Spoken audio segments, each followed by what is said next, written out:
عکس‌های جنجالی کریسمسی لطیفه عزیزی در امریکا و نشر اولین فیلم امریکایی وی در ماه جنوری.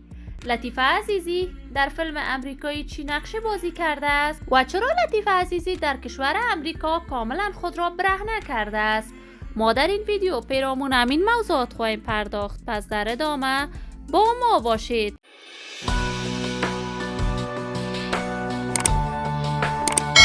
سلام، شما را خوش آمدید میگم به یکی دیگر از ویدیوهای جذاب کانال دنیا اینفو. برای حمایت از من علامت سابسکرایب را فشار دهید تا از ویدیوهای دیگر کانال ما هم آگاه شوید. لطیفه عزیزی هنرمند جوان ناماشنا و مطرح افغانستان است که در میان هنرمندان جوان از شهرت هنری خاصی برخوردار است.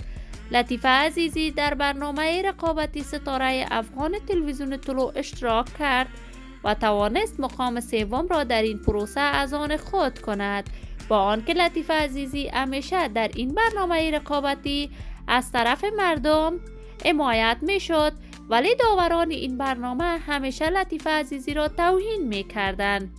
لطیفه عزیزی با آنکه بعد از ختم برنامه ستاره افغان برای علاقمندانش آهنگ‌های مختلفی به زبان شیرین دری، پشتو، ازبکی و ترکمنی ثبت کرد و کنسرت‌های برای علاقمندانش برگزار می‌کرد، لطیفه عزیزی بعد از تغییر رژیم حاکم در افغانستان به کشور امریکا با یک برادرش رفت، ولی تاکنون خانواده لطیفه عزیزی در شهر مزار شریف زندگی می‌کند. لطیفه عزیزی با رسیدن به کشور امریکا خواسته مدل موفق و ناماشنا افغان ولی امریکایی تبار باشد. وی برای چندین برند لباس افغانی و امریکایی مدلینگ می کند و جدیداً لطیفه عزیزی در 2 فیلم امریکایی نقش کوتاهی را بازی کرده است که قرار است این فیلم های لطیفه عزیزی در ماه آینده نشر شود. ما هم آرزوی موفقیت، سلامتی و کامیابی برای تمامی جوانان کشور خود داریم. دوستان نهایت عزیز، شما هم نظریاتتان را در بخش کامنت با من شریک بسازید.